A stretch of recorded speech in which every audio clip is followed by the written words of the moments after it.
नमस्ते, मेरो नाम श्यामकाजी सुनुवार, प्राणीकण्ठ वार्ड नम्बर 5 निवासी र आउँदै गरेको प्रतिनिधि सभाको प्रत्यक्षतर्फको उम्मेदवार। र म राजनैतिक रूपले व्यक्तिगत लाभको लागि साधन होइन, जनताको सेवा गर्ने माध्यम मान्छु। देश र समाजमा देशका समस्या, सुशासनको कमी, रोजगारीको अभाव, सेवामा प्रभाव, ढिलासुस्ती यी सबै समाधानका लागि केवल आलोचना गरेर होइन, तर जिम्मेवारी लिएर कसरी चाहिँ देशलाई हामीले समृद्धशाली बनाउन सक्छौँ र कसरी चाहिँ जनताको विश्वास जितेर चाहिँ हामीले चाहिँ जनताको आवाजलाई नीति निर्माण गर्ने केन्द्रको तहमा पुर्याउन सक्छौँ भन्ने उद्देश्यले म यो चुनावी माहौलमा तपाईँहरूको बिचमा आइरहेको छु। अनि हजुर नै हुनुपर्ने किन भन्ने एउटा आधार चाहिँ म जनतासँग नजिक रहेर काम गरेको छु र विगत धेरै वर्षदेखि चाहिँ म राजनैतिक रूपमा चाहिँ एउटा राजनैतिक विद्यार्थीको हैसियतले पनि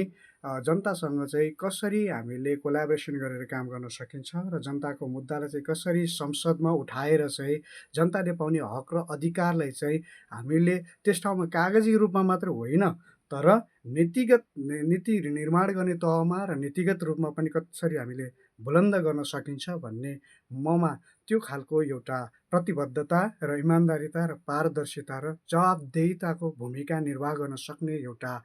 माध्यम चाहिँ र जिम्मेवारी र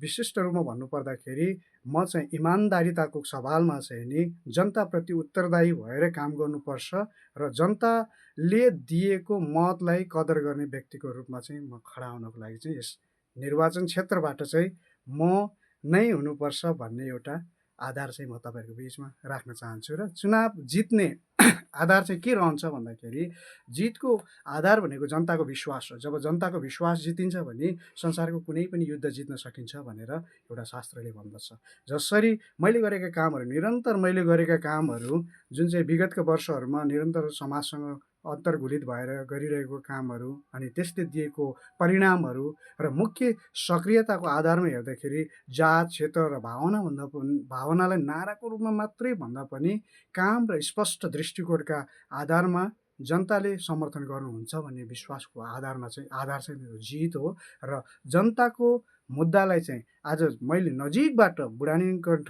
क्षेत्रमा जन्मिएको एउटा व्यक्तित्वको हिसाबले पनि र जनताको मुद्दालाई चाहिँ नजिकबाट निहालिरहेको हिसाबमा र यही क्षेत्रलाई प्रतिनिधित्व गर्ने एउटा व्यक्तित्वको हिसाबले पनि मैले भनिरहँदाखेरि यो क्षेत्रमा भएका बिक्री विसङ्गतिहरू, यो क्षेत्रमा गर्नुपर्ने सुधारका कुराहरू, यो क्षेत्रमा गर्नुपर्ने कतिपय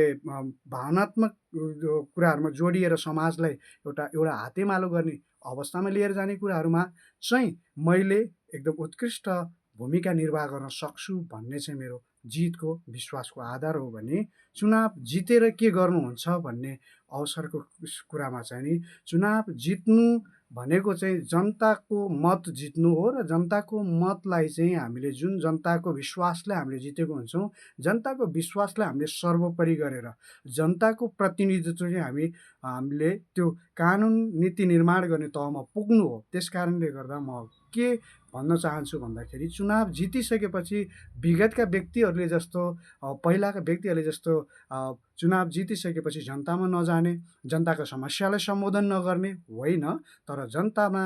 गएर संसदीय मुख्य भूमिका निर्वाह गर्ने, कानुनको निर्माण गर्ने कुरामा, सरकारको निगरानी गर्ने कुरामा, जनताको मुख्य मुद्दालाई उठाउने कुरामा र यहाँको जनजीवनसँग सम्बन्धित कानुन निर्माण गर्ने सक्रिय हुनेछु र गलत निर्णय र भ्रष्टाचारको विरुद्धमा चाहिँ म आवाज उठाउनेछु र विकास तथा सेवा प्रवाह सरकारमा जवाबदेहिता राख्नेछु र संसद जनताको आवाज सुन्ने र समाधान गर्ने थलो बन्नुपर्छ भन्ने उद्देश्यका साथ चाहिँ म स्पष्ट धारणा राख्नेछु र कुनै पनि प्रकारका पदीय मर्यादालाई आँच आउने खालको काम चाहिँ म गर्ने छैन। यदि कसैले गर्न खोजेको खण्डमा पनि र कसैले गर्न गरिरहेको देख्दाखेरि पनि म रोक्ने कुरामा चाहिँ निरन्तर प्रतिबद्ध रहनेछु। हस्, धन्यवाद।